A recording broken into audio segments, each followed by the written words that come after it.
काराकारा की बगावत। स्ट्राइएटेड काराकारा दुनिया के नायाब तरीन शिकारी परिंदों में से एक है। मौसम बहार में ये जजीरे पर मौजूद समंदरी परिंदों की बड़ी बड़ी बस्तियों के अंडों और चूजों को खाता है, जो इसके लिए खुराक के अहम मैदान का काम देते हैं। यहाँ हर बालिग परिंदे ने अपना शिकार का इलाका बना रखा है, जिसमें किसी और के लिए कोई जगह नहीं छोड़ी। इससे इन नौजवान परिंदों के लिए एक मसला पैदा होता है, जिन्हें खुराक की ज़रूरत होती है, लेकिन वो अभी इतने छोटे हैं कि अपना इलाका कायम नहीं कर सकते। शिकार के मैदानों तक महदूद रसाई की वजह से इन्हें बैरूनी इलाकों में जलावतन कर दिया जाता है। जब कोई नौजवान अपनी किस्मत आजमाने का फैसला करता है, तो वहां रहने वाले बालिग परिंदे किसी भी घुसने वाले को मार गिराने के लिए हमवक्त तैयार रहते हैं। इन वहशियाना झड़पों में जख्मी होने का खतरा बहुत ज्यादा होता है। खुराक तक पहुंचने के लिए एक नए मंसूबे की जरूरत है। ऊपर रास्तों पर नौजवान काराकारा अपनी जलावतनी में अकेले नहीं हैं। नई तहकीक से ये बात सामने आई है कि नौजवान परिंदे इकट्ठे होने के लिए मखसूस आवाजें निकालते हैं। नौजवानों का एक ग्रोह बगावत की मंसूबाबंदी कर रहा है। एक ग्रोह के तौर पर काम करते हुए वो एक बालिग परिंदे के खुराक के इलाके पर हमला करते हैं और ताकत का तवाज़ुन फौरन बदल जाता है। एक अकेला बालिग परिंदा पूरे झुंड का मुकाबला नहीं कर सकता। इनकी मिलकर हमला करने की तरकीब कामयाब रही है। पेट भरकर खाने के बाद नौजवान परिंदे रासों पर वापस आ जाते हैं। इनके लिए हाशिए पर रहने पर मजबूर होना मुश्किल है और बड़ों के खिलाफ उठ खड़ा होना ही जिंदा रहने का वाहिद रास्ता है।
हमिंगबर्ड की डकैती। एक हमिंगबर्ड को हर रोज अपने जिस्मानी वजन से 2 गुना ज्यादा खुराक खानी पड़ती है। ये इतनी तेजी से कैलोरीज जलाता है कि अगर ये इंसान के कद का होता तो इसे जिंदा रहने के लिए हर मिनट सोडा के एक कैन के बराबर तवनाई इस्तेमाल करनी पड़ती। लाखों सालों में हमिंगबर्ड्स ने अपनी जरूरत की तवनाई हासिल करने के लिए इर्द गिर्द के पौधों से एक समझौता कर लिया है। पौधे रस से भरपूर फूल पैदा करते हैं और इसके बदले में हमिंगबर्ड्स पॉलिनेटर्स या जिर्गी का अमल करने वाले का काम करते हैं, जिससे पौधों को अपनी नस्ल बढ़ाने में मदद मिलती है। ताहम हर फूल में रोजाना रस की महदूद मात्रा होती है, जिसका मतलब है कि हमिंगबर्ड्स को मुकाबला करना पड़ता है। अपना इनाम हासिल करने के लिए हर नस्ल की अपनी एक मुनफरिद चाल होती है। ग्रीन वायलेट एयर एक झगड़ालू छोटा परिंदा है जो दूसरों को अपने इलाके से दूर रखने के लिए जारहाना हवाई लड़ाई में मसरूफ रहता है। बूटेड रैकेट टेल एक मुख्तलिफ तरीका इख्तियार करता है, जो अपनी नाकाबिले यकीन फुर्ती और रफ्तार का इस्तेमाल करते हुए मुखालिफ को मात देता है। और नन्हे पर्पल थ्रोटेड वुड स्टार के पास एक बहुत ही होशियार तरकीब है। ज्यादातर हमिंगबर्ड शहद की मक्खियों से खौफजदा होते हैं। एक डंक भी जानलेवा हो सकता है। वुड स्टार अपने परों से शहद की मक्खी की भिनभिनाहट की नकल करता है और हरीफों को इतनी देर के लिए डराकर भगा देता है कि वो अपना काम निकाल सकें। अगरचे ये परिंदे ढीठ हैं, लेकिन वो फूलों के साथ अपने समझौते का पास रखते हैं। ताहम स्वॉर्ड ब्लड हमिंगबर्ड का मंसूबा कहीं ज्यादा बागियाना है। जब दूसरे लड़ रहे होते हैं तो ये अपनी चाल चलता है। फूल के अंदर जाने के बजाय ये सीधा इसकी बुनियाद पर जाता है और जहां रस जखीरा होता है वहां एक सुराख करता है और बराह रास्त मनबा से ही रस चूस लेता है। इसे अपनी खुराक मिल जाती है, लेकिन ये पौधे की जेरगी नहीं करता। ये एक हकीकी रस का डाकू है।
बावर बर्ड चोर।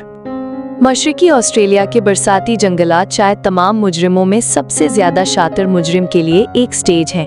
सैटन बावरबर्ड एक ऐसा जानदार जिसे क्लेप्टोमेनिया यानी चोरी की बीमारी का शदीद मर्ज लाहक है।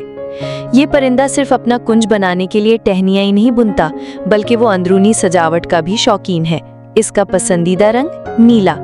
करीबी कैंपसाइट से चुराए गए बोतलों के ढक्कन इसकी सबसे कीमती मिल्कियतों में से हैं, जिनमें से हर एक को ज्यादा से ज्यादा बसरी तासुर के लिए बड़ी नफासत से रखा गया है। जब कोई मादा करीब आती है तो वो इजहार मोहब्बत शुरू कर देता है। वो सही इशारे देती है, अपनी दिलचस्पी जाहिर करने के लिए कुंज में दाखिल होती है। एक अंगूठी एक बेहतरीन तोहफा है, लेकिन वो मुतासिर नहीं होती। फिर उसे असलियत का पता चलता है, उसे धोखा दिया गया है। ये कोई मादा नहीं है, ये भेस बदले एक नौजवान नर है और ये यहाँ चोरी करने आया है। इसका ताल्लुक नौजवान मुजरिमों के एक ऐसे गिरोह से है जो जंगल में घूम फिरकर अनजान नरों को धोखा देते हैं। अपने खुफिया ठिकाने पर वापस आकर वो अपना नाजायज माल दिखाते हैं। एक नर बावरबर्ड को बालिग होने में 7 साल तक लग जाते हैं और इस दौरान वो एक दूसरे पर अपनी महारतों के मश्क करते हैं, लेकिन उनके लिए नीली छोटी छोटी चीजें कभी भी बहुत ज्यादा नहीं होती। ये दोबारा चोरी करने का वक्त है। इस कुंज से ज्यादा पुरकशिश कोई और कुंज नहीं हो सकता, जो नीले रंग के अनमोल खजानों की एक ऐसी कतार से सजा है जिसे नजरअंदाज नहीं किया जा सकता। लेकिन ये कोई आम कुंज नहीं है। हमारे जासूस कैमरे चोरों को रंगे हाथों पकड़ने के लिए बिल्कुल सही जगह पर नस्ब है। पेशेवरों की तरह वो एहतियात से आगे बढ़ते हैं। एक बार फिर वो मोहब्बत की ख्वाहिशमंद मादा होने का ड्रामा करते हैं, लेकिन इस बार वो मिलकर काम करते हैं। एक मालिक की तवज्जो भटकाता है जबकि दूसरा जेवरात चुराता है। कुंज का मालिक सिर्फ देखता रह जाता है कि वो किस तरह एक एक कीमती नगीना चुराकर उसे कंगाल कर देते हैं।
मोर का फरेब।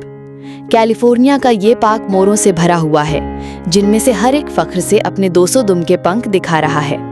इन्हें थरथराकर वो रंगीन आंखों जैसे धब्बों को चमकाता है, जो उसकी जिस्मानी ताकत का एक शानदार मुजाहिरा है। सैम नामी एक नर का दिन नाकाम गुजरा है और हालात मजीद खराब होने वाले हैं। एक हरीफ एक मोरनी के करीब आ रहा है। हरीफ एक कान फाड़ देने वाली आवाज के साथ अपनी फतह का ऐलान करता है। ये एक ऐसी आवाज है जो मोर सिर्फ कामयाबी से मिलाप के बाद ही निकालता है। दूसरी तरफ सैम काफी मायूस नजर आ रहा है। मामले को मजीद खराब करने के लिए उसके हरीफ की फतह माना पुकार ने दूसरी मोरनियों के एक घौल को अपनी तरफ मुतवज्जे कर लिया है, जो सब इस मौके से फायदा उठाना चाहती हैं। इस रुझान ने कुछ नरों को धोखाधही के कुछ दिलचस्प रवैयों का सहारा लेने पर मजबूर कर दिया है। हमें मिलाप की मजीद फतहमाना पुकारें सुनाई देती हैं, लेकिन इस बार वो सैम की तरफ से आ रही हैं। लेकिन मसला ये है कि उसके पास अब भी कोई साथी नहीं है। वो दिखावा कर रहा है, लेकिन उसकी फरेबी पुकार का लालच बज़ाहिर करीब की एक मादा के लिए नाकाबिले बर्दाश्त है। ऐसा लगता है कि वो उसकी धोखाधही की चाल में पूरी तरह फंस गई है।